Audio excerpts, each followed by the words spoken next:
Hola, ¿qué tal? ¿Cómo están? Bienvenida a este nuevo estudio de la lección de escuela sabática. Ya tenemos la dicha de estudiar la lección número 5. Esta lección lleva como título Milagros alrededor del lago. Vamos a conocer de qué lago se trata y vamos a conocer cuáles fueron esos milagros. Por eso, bueno, muchas gracias por acompañarme y quédese conmigo porque ya casi iniciamos.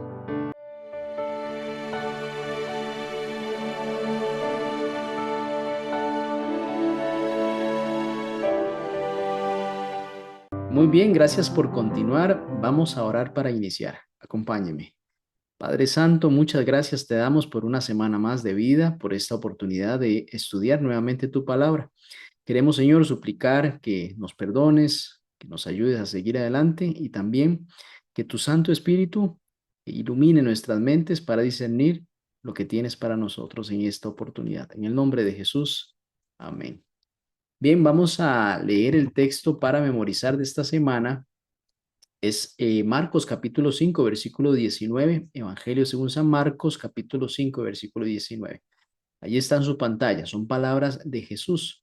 Dice, pero Jesús no le permitió, sino que le dijo, vete a tu casa, a los tuyos, y cuéntale las grandes cosas que el Señor ha hecho contigo y cómo tuvo compasión de ti. Este es el desenlace de una historia impresionante, cómo el Señor Jesús liberó a un hombre endemoniado y después le dice, bueno, vaya y cuente de este milagro a su casa, a los suyos, sea un testimonio vivo del poder de Dios. Muy bien, el ministerio de Jesús estuvo centrado mayormente en el área de Galilea, especialmente en el lago. Este lago tenía aproximadamente unos 21 kilómetros de largo y 13 de ancho. Este lago, bueno, es el cuerpo de agua más grande de la zona y por ende ahí el centro de la vida de muchas personas se desarrollaba allí, cerca de los que habitaban en el lago, una zona también de comercio. Marcos capítulo 4 nos cuenta cómo Jesús y sus discípulos iban a cruzar el lago de Galilea.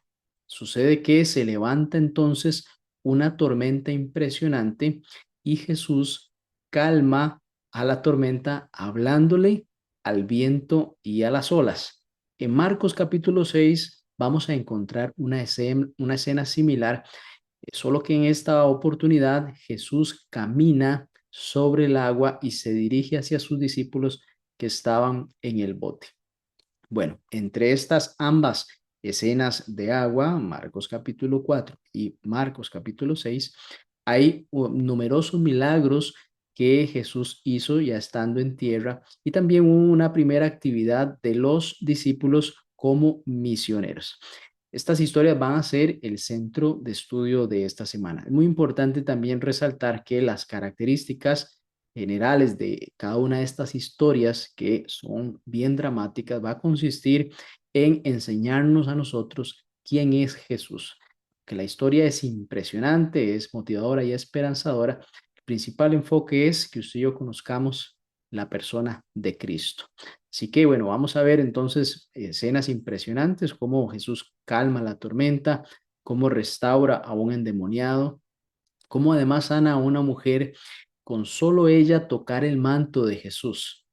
También, vea qué impresionante, Jesús resucita a una niña, predica también ahí en su propio pueblo y estos discípulos van a ser enviados a una misión importante evangelizadora. Además de eso, alimenta a 5,000 personas con unos pocos panes y peces y este evento que le mencioné anteriormente, como Jesús caminó sobre el agua.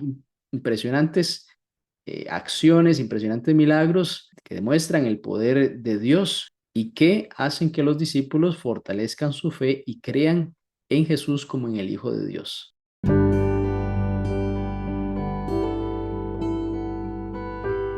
Bien, vamos a estudiar una de estas historias. Marcos capítulo 4 versículos 35 al 41 cuenta cómo al final del día, al llegar la noche, Jesús le dice a sus discípulos que deben de pasar al otro lado del lago. Por eso, despidiéndose de la multitud, se montaron en la barca, pero también había otras barcas que iban a cruzar al otro lado. En medio de la travesía se levantó una gran tempestad de viento y echaba las olas en la barca. de tal manera que ya se anegaba. Es decir, estaba viéndose comprometida a esa barca por esa actividad que tenía en el lago. Y él estaba en la popa, Jesús estaba durmiendo sobre un cabezal. Y le despertaron y le dijeron, Maestro, ¿no tienes cuidado que perecemos? Y levantándose Jesús, reprendió al viento y dijo al mar, Calla, enmudece. Y cesó el viento y se hizo grande bonanza. Y les dijo, ¿por qué estáis así amedrentados? ¿Cómo no tenéis fe? Entonces temieron con gran temor y se decían el uno al otro, ¿quién es este que aún el viento y el mar obedecen? Aquí podemos ver un aspecto importante acerca de Jesús, su humanidad. Él estaba cansado después de haberse levantado muy temprano, como solía hacer para tener comunión con su Padre, emprender la misión durante el día, recibir a muchas personas con sus dolencias, sus necesidades, predicar. Y ya al llegar la noche, él se sintió cansado. Y después de avanzar en la barca, adentrándose al lago, pues esa tempestad empezó a arremeter contra este barquito y contra los demás que venían acompañando. Aquí los discípulos en algún momento pues tuvieron sus esfuerzos para poder controlar la situación. Ellos eran marineros, recuerda, eran pescadores. Ellos conocían de estas situaciones. Posiblemente quisieron hacer algún esfuerzo tratando de controlar la situación. Sin embargo, se vieron impedidos. Ya no hubo más nada que hacer. Note que para entonces Jesús seguía dormido. Quiere decir que esta barquita se movía bastante. La tempestad estaba arremetiendo contra ella y Jesús dormía. Uno de los discípulos decide ir a despertarlo y le hace la pregunta, Señor, ¿por qué no tienes cuidado de nosotros?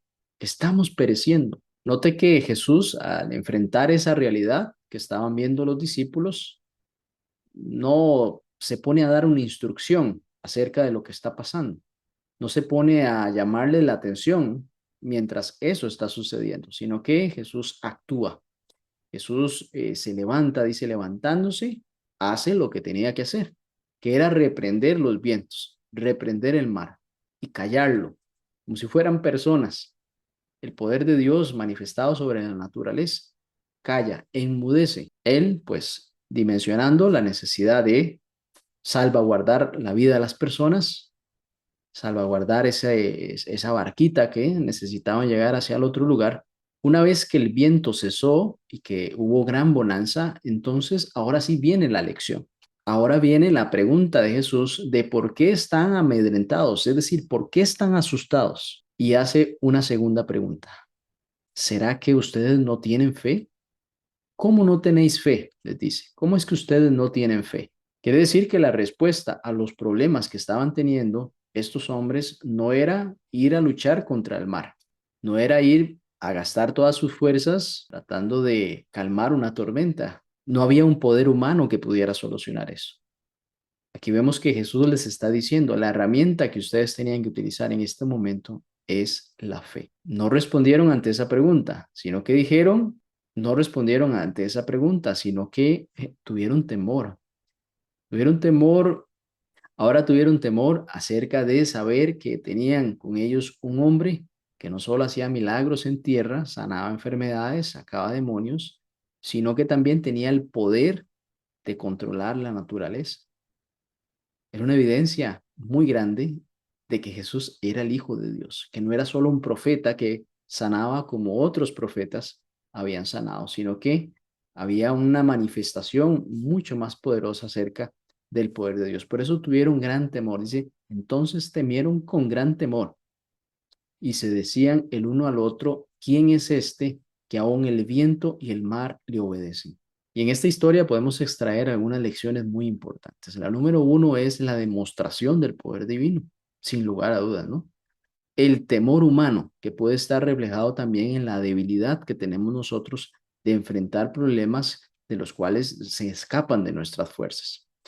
Como lección número tres es la exhortación, es decir, si tienes temor, no temas, debes de enfrentar eso. y te da una herramienta muy importante, la fe. Número 4, la razón por la cual Jesús o el ser divino está allí.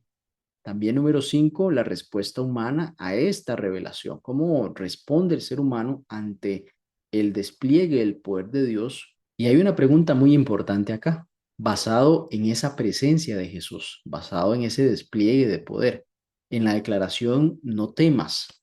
Y cómo mi reacción va a ser ante la siguiente pregunta. ¿Quién es este que hasta el viento y el mar obedece?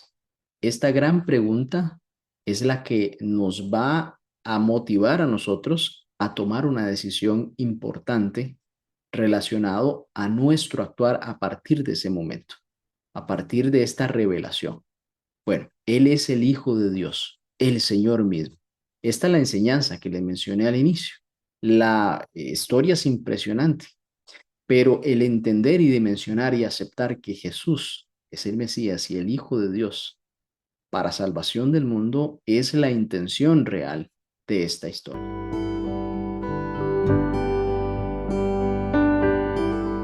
La siguiente historia nos muestra cómo inmediatamente después de bajarse de la barca en la cual Jesús había calmado la tempestad, ellos se fueron hacia la región de los Gadarenos. Cuando salieron de allí de la barca, enseguida vino a su encuentro un hombre, provenía de los sepulcros y traía un espíritu inmundo, es decir, estaba poseído. Vemos aquí también cómo Jesús descansaba poco, pues el momento que él estaba durmiendo en la barca fue despertado y ahora, seguido saliendo de allí, se topa esta situación, un hombre con espíritu inmundo.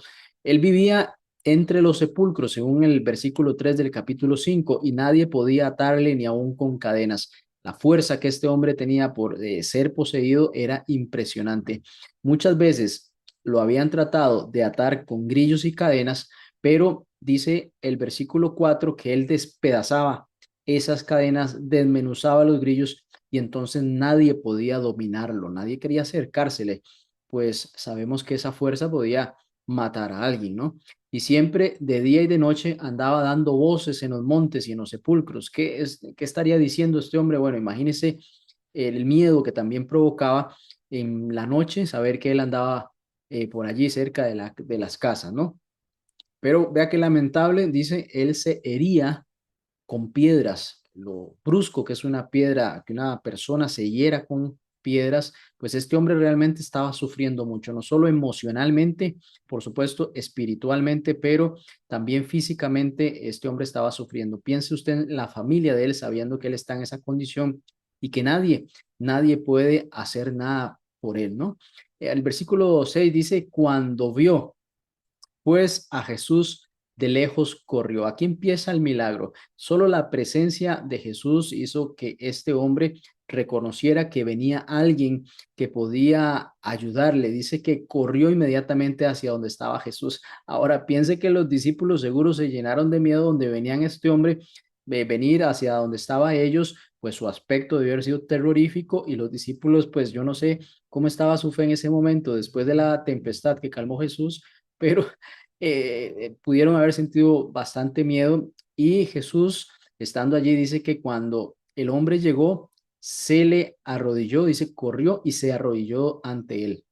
La palabra original aquí que utiliza arrodillar es adoración, es que se inclinó para adorar, entendiendo que estaba reconociendo quién era el que estaba allí. Pero en el mismo momento en que este hombre corre para pedir la ayuda a Jesús, este espíritu de demonio le controla y le hace la pregunta, ya no es el hombre, sino es el espíritu de demonio, le dice, ¿qué tienes conmigo, Jesús, Hijo del Dios Altísimo?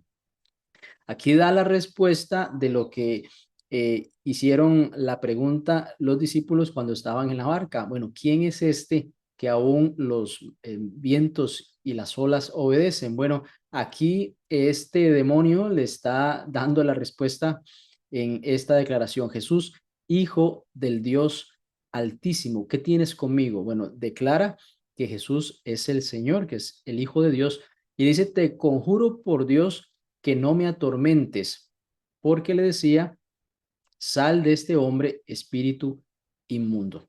Y aquí él pues le está dando la orden de que abandone a la persona, a este hombre que estaba sufriendo, y le preguntó, ¿cómo te llamas? Y respondiendo, dice, Legión me llamo porque somos muchos.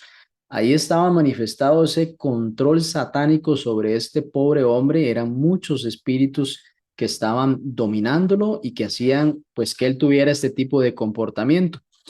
Dice, y le rogaba mucho que no lo enviase fuera de aquella región. Y entonces el versículo 11 dice, estaba allí cerca del monte un gran hato de cerdos paciendo. Y le rogaron todos los demonios diciendo, envíanos a los cerdos para que entremos en ellos. Y luego Jesús les dijo, les dio permiso y saliendo aquellos espíritus inmundos entraron en los cerdos, los cuales eran como 2000. Y el hato se precipitó en el mar por un despeñadero y en el mar se ahogaron. Note que ellos obedecen a la voz de Dios, ellos obedecen a Cristo.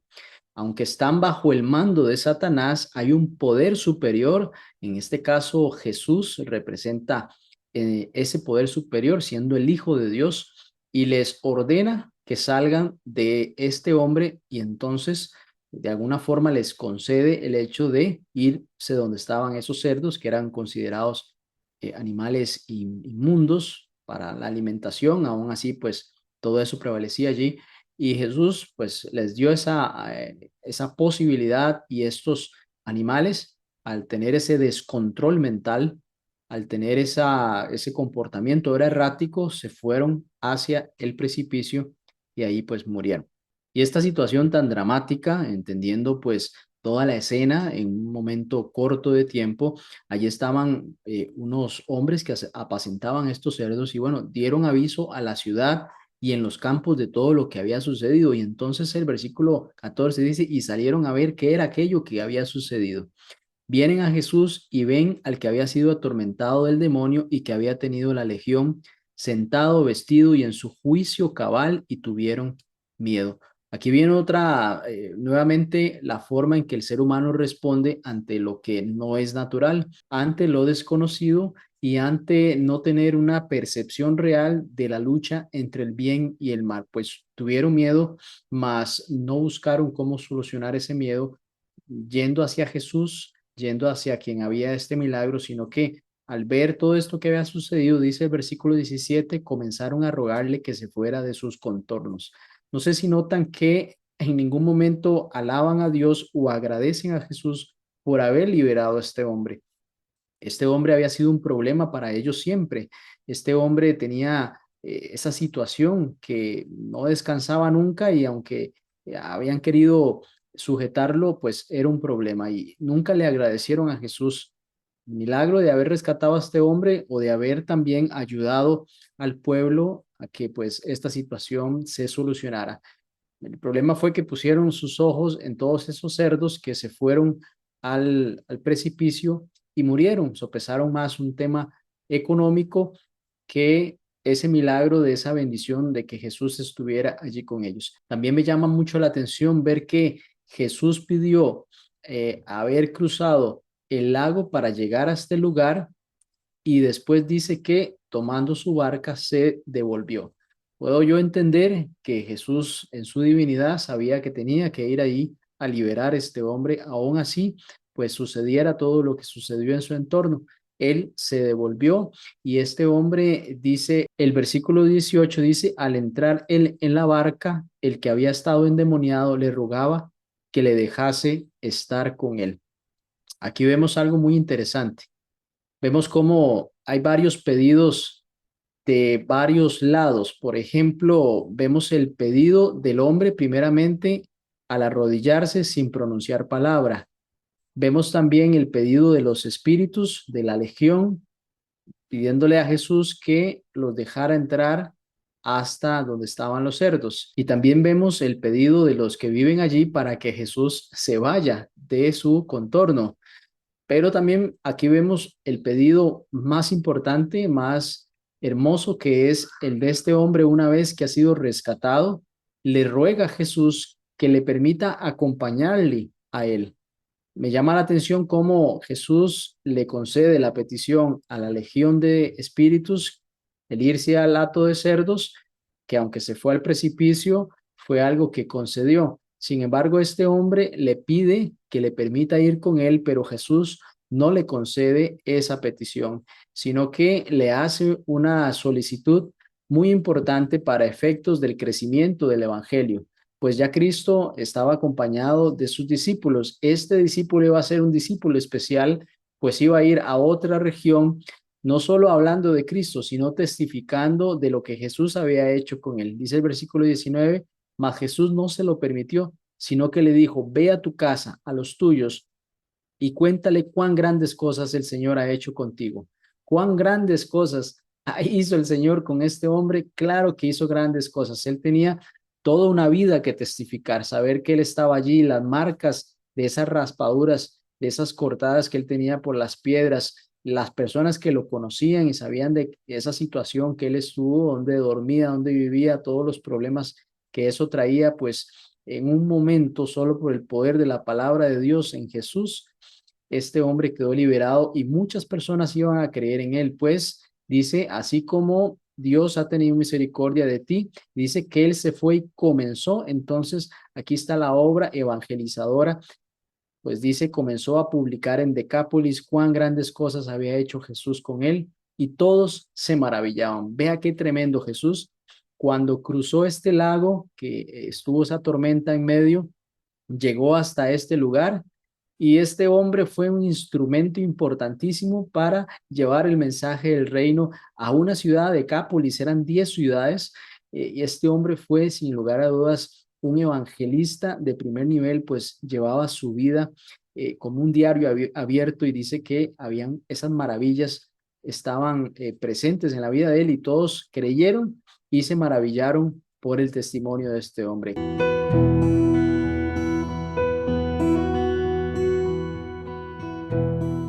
Muy bien, seguimos descubriendo quién es el Hijo de Dios. Después de que Jesús liberó a este hombre de la legión de espíritus del mal y lo mandó a testificar en Decápolis acerca de las maravillas de Dios, Jesús se monta nuevamente en su barca y regresa a la otra orilla.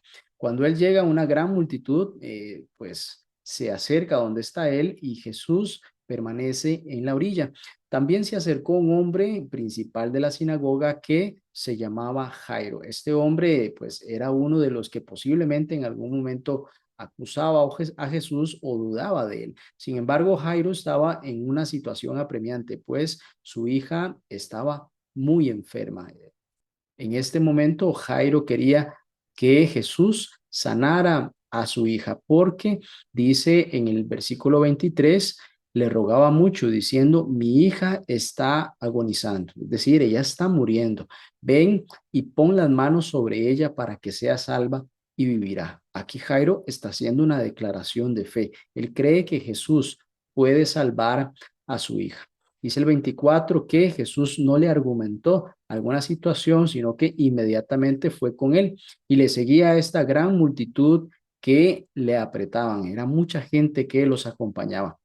Ahí en el versículo 25 hay una interrupción de lo que Jesús quiere ir a hacer y de lo que Jairo pues quiere que Jesús vaya a hacer, que es sanar a su hija. Mientras Jesús avanzaba con Jairo, había una mujer en medio de esa multitud que padecía un flujo de sangre, padecía una enfermedad, un látigo por ya muchos años. Dice el versículo 26 que había ido a muchos médicos, había gastado todo lo que tenía y nada le había aprovechado, pues antes pues le iba peor, antes le iba peor, dice el versículo 26. Pero cuando ella oyó hablar de Jesús, que aquí es donde empieza el milagro, la presencia sola de Cristo hace el milagro. Cuando ella escuchó hablar de él, vino por detrás entre la multitud, tuvo esa oportunidad de, en cierta forma, meterse en medio de las personas y ella en su fe decidió tocar el manto de Jesús, ni siquiera quiso hablarle, ni siquiera quiso presentarse al frente de él o topárselo, sino que ella entendía con que únicamente pudiera tocar el manto de Jesús, ella sería salva, porque decía el versículo 28, si yo tocare solamente lo que necesito, el manto de Jesús, seré salva. 29, versículo dice, y enseguida fue la fuente de su sangre, se secó y sintió en el cuerpo que estaba sana de aquel azote. Qué momento tan impresionante para esta mujer. Ella sabía de su enfermedad, ella lo sentía, lo percibía en cada momento de su vida y ahora tenía esa certeza, esa seguridad de que había sido sanada porque ella sentía que su cuerpo estaba sano, había sido liberada de aquel azote. Pero aquí viene una parte sumamente interesante porque luego Jesús, conociendo en sí mismo el poder que había salido de él, volviéndose a la multitud, dijo, ¿quién ha tocado mis vestidos? Qué pregunta tan interesante. Tantas personas alrededor de él. ¿Quién ha tocado mis vestidos? Claro, pues él supo que un gran poder había salido de él y que alguien había sido restaurado por su fe. Ese momento había sido muy importante para alguien en medio de toda la multitud que muchos solo, pues quizá querían contemplar o mirar lo que Jesús hacía. Esta mujer deseaba que ese poder se manifestaba en ella. Y entonces la pregunta lógica, ¿cierto? Sus discípulos le dijeron, ves que la multitud te aprieta y dices, ¿quién me ha tocado? Bueno, pero él dice que miraba alrededor para ver quién había hecho esto. Estaba buscando a esa mujer que había sido restaurada y el 33 dice, entonces la mujer temiendo y temblando. Note nuevamente este sentimiento del ser humano, porque tanto los discípulos cuando vieron el poder de Jesús manifestado en la naturaleza, tanto aquellos hombres testigos de que Jesús había liberado a ese hombre de la legión de espíritus y ahora esta mujer sintió temor porque no sabía qué iba a decir Jesús, no sabía pues qué palabra le iba a decir a ella. Ella lo único que sabía era que Jesús la había sanado y dice temiendo y temblando, sabiendo pues que en ella había sido hecho este milagro, vino y entonces se postró delante de él como había hecho aquel hombre que estaba poseído, se postró delante de Jesús y le dijo toda la verdad, le contó acerca de su azote, su padecimiento, su situación. Jesús le dio ese espacio para que ella testificara y los demás escucharan de ese poder sanador que había salido a través de Cristo por la fe de esta mujer. Y entonces le dijo, hija, tu fe te ha hecho salva, ve en paz y queda sana de tu azote. Qué momento tan impresionante para esta mujer, qué felicidad en su corazón. Piense usted ese momento anhelado, no lo había dimensionado que iba a ser así, pero llegó la oportunidad y eso también nos enseña a nosotros, mis queridos hermanos, que en Cristo, solo la presencia de Cristo, hay salvación, hay sanidad y nosotros tenemos que aprovechar esa oportunidad que Cristo nos da de que lleguemos a Él y obtener esa salvación, esa sanidad que solo en Él podemos encontrar. Pues esta mujer dice que cualquier otro esfuerzo más bien iba empeorando, pero en Cristo encontró la solución total. Y no solo fue sanada físicamente, porque Jesús al volverse, ya él sabía que ella estaba sana. ¿Por qué quería verla? ¿Por qué quería hablar con ella? Porque su testimonio era importante, pero también su salvación espiritual. ¿Para qué? Como mencionamos al principio, no solo queda ahí una historia de sanación, no solo queda una historia de esperanza, sino también el centro de todas estas historias es el conocimiento de Jesús, del Hijo de Dios, porque cuando creemos en Jesús, no solo la sanación física puede existir, sino la salvación de nuestra vida. Ahora, piense que Jairo tenía una gran necesidad. Jairo seguro estaba pensando, Señor, yo necesito que me acompañes, mientras estaba hablando con la mujer que había sido sanada. Jairo tenía una gran premura y eso, pues, a pesar de que era algo hermoso lo que había sucedido, pues Jairo seguía con su necesidad, pues, bastante puntual de que su hija no muriera, de que Jesús fuera pronto allí. Sin embargo, dice el versículo 35, mientras él aún hablaba, vinieron de la casa principal de la sinagoga diciendo, Jairo, lamentablemente tu hija ha muerto. Ya no molestes más al maestro, ya no molestes más al maestro, porque ya tu hija ha muerto. Pero Jesús, luego que oyó lo que se decía, dijo al principal de la sinagoga, no temas, cree solamente. Y aquí está algo importantísimo. No podemos dejar pasar esta declaración, porque Jesús dijo, cree solamente. Y después de esta declaración, Jesús le dice a Pedro y a Jacobo y a Juan que le acompañen a la casa donde está la hija de Jairo que ya había fallecido. Ahí cuando llega, pues hay mucha gente que está lamentando este suceso, mucha gente llorando, ya la niña ha fallecido y eso pues sin lugar a dudas es un golpe muy fuerte para los papás, para Jairo, para la familia que estaba acompañando.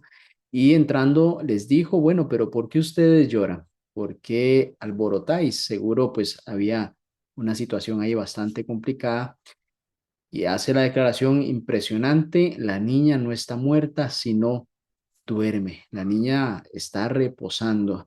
Y bueno, al decir esto, noté que hay incredulidad en algunas personas y se burlaban de él, más él echando fuera a todos, dijo, y bueno, aquí vamos a estar con el papá, la mamá de la niña y a los que estaban con él, a Pedro, a Jacobo y a Juan, y entró donde estaba la niña y tomándole de la manita a la niña le dijo, Talita Kumi, que traducida es niña, a ti te digo, levántate.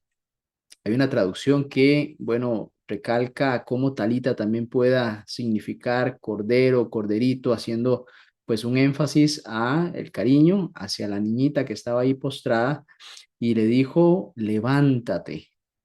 La niña abre sus ojos, se levantó y andaba, pues, dice que la edad de ella era 12 añitos, tenía esta niña, la hija de Jairo, y dice aquí la palabra, se espantaron grandemente. Nuevamente llegó temor, ha sido un factor que ha estado en todas las historias, pero es esa parte del ser humano de no poder asimilar este milagro al solo estar en el plano natural, por eso nosotros debemos de ver con los ojos de la fe.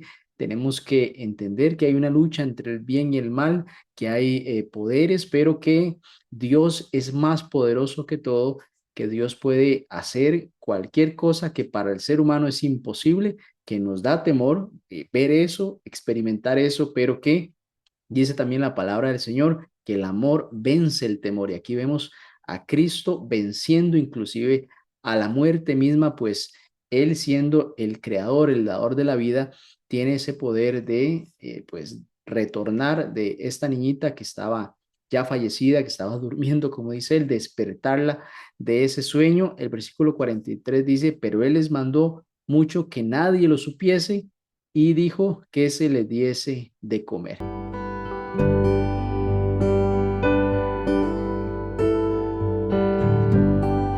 Un momento muy interesante de durante toda esta travesía es cuando Jesús llega a Nazaret. Nazaret es el pueblo en donde Jesús nació. Allí pues está su familia que tuvo un altercado unos capítulos atrás donde quisieron que él se fuera con ellos y no se quedara ahí en el tema con los fariseos.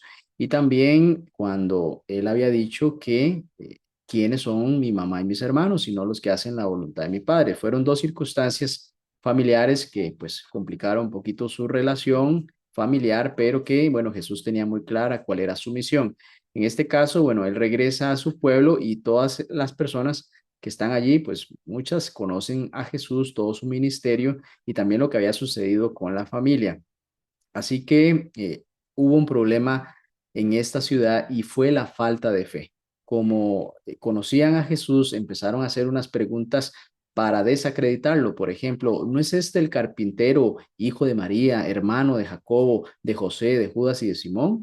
¿No está también aquí con nosotros sus hermanas? Es decir, no conocemos nosotros a este hombre que es Jesús y que ahora dice ser el Mesías, el Hijo de Dios, pero yo lo conozco desde que era pequeñito, yo conozco que aquella situación donde él fue creciendo y bueno, habían personas que empezaron a dudar acerca de quién era Cristo, mas Jesús les decía, no hay profeta sin honra, sino en su propia tierra y entre sus parientes y en su casa.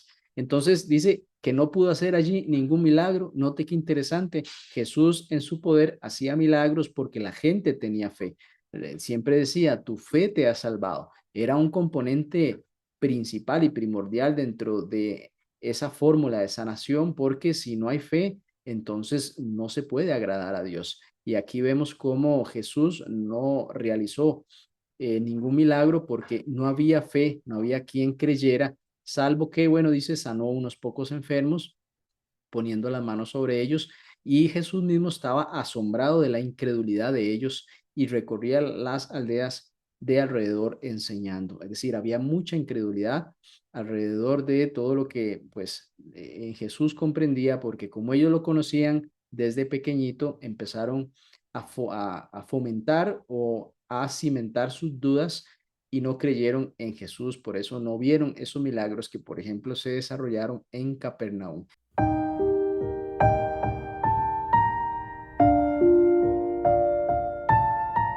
Bien, continuamos el viaje con Jesús alrededor del mar de Galilea.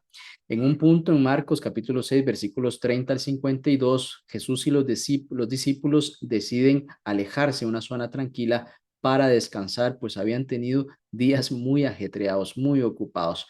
Sin embargo, una multitud de 5,000 hombres lo seguían. ¿Cómo poder descansar cuando te siguen 5,000 personas con necesidades múltiples? Y entonces Jesús, al ver toda esta cantidad de personas que venían con sed de justicia, con sed de verdad, Cristo las veía como ovejas sin pastor y lejos de irse y apartarse, las instruía y les enseñaba acerca del reino todo el día. Mas, sin embargo, ya al atardecer, los discípulos le recomiendan despedir a la multitud para que vayan a buscar comida, porque en el lugar donde están no hay lugar como alimentarse, no hay lugar donde comprar pan. Así que la sugerencia es que ellos vayan y consigan ese alimento. Mas, sin embargo, Cristo ve que eso no es algo posible y les pide a ellos que cuánta es la comida que tenemos allí. Dice, son 5 panes y 2 peces con lo que cuentan.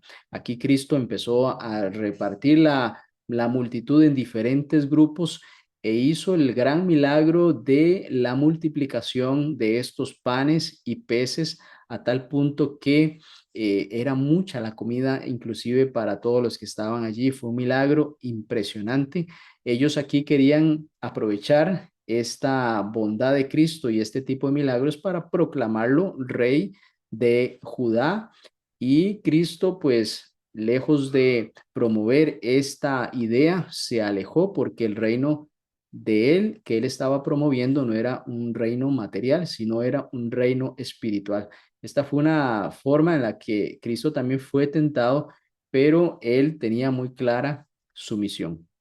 Durante todo este episodio en el cual hemos acompañado a Cristo, hemos visto múltiples necesidades de las personas, necesidades físicas, emocionales, pero sin lugar a dudas la principal, que es la salvación de cada una de estas vidas, que al acercarse a Cristo no solo obtenían esa sanación, no solo obtenían ese beneficio emocional, esa salud que habían esperado por mucho tiempo, sino el componente de la fe. Recuerde usted, cree y serás salvo tú y tu casa. Lo único que tienes que hacer es creer, le dijo Cristo al principal de la sinagoga cuando la niña murió. Eso es lo que usted y yo tenemos que aprender. Y digo aprender porque un componente que tuvieron todas estas historias fue el temor que sintieron las personas al experimentar el poder de Dios. No estaban preparadas espiritualmente a pesar de que fueron parte de ese milagro en ese momento. Y recordemos lo que al inicio de esta lección les mencioné. Cada una de estas historias son impresionantes, pero lo mejor de toda la historia es conocer a Jesús. Estas personas, su milagro empezó cuando visualizaron a Cristo, cuando vieron que ahí estaba Jesús, cuando la presencia de Jesús se hizo manifiesta en sus vidas. Eso es lo que usted y yo debemos de buscar. Estas personas aprovecharon esa oportunidad. Es lo que usted y yo debemos de hacer en esta ocasión. Aprovechar la oportunidad de tener a Cristo al alcance e ir a donde está Él y postrarnos de rodillas y decirle: Señor, necesito que hagas un milagro en mí. Que Dios te bendiga. Vamos a orar para finalizar. Señor, gracias te damos por tan hermosas historias. Gracias porque no tuviste descanso por llevar paz, por llevar la salvación, la esperanza a tantas personas, oh Dios. Y hoy somos un grupo más. Nosotros queremos recibir esa paz también del cielo que proviene solo de la persona de Cristo Jesús. Hoy queremos conocerte más, oh Jesús, para que hagas ese milagro en nuestras vidas y nos transformes. Transforme nuestro corazón duro en un corazón sensible a tu voz y ayúdanos a tener fe, pues sin fe es imposible agradarte. En el nombre de Jesús, amén. Muy bien, hemos finalizado. Espero que hayas aprendido conmigo y nos vemos, si Dios así lo permite, la próxima semana. Hasta pronto.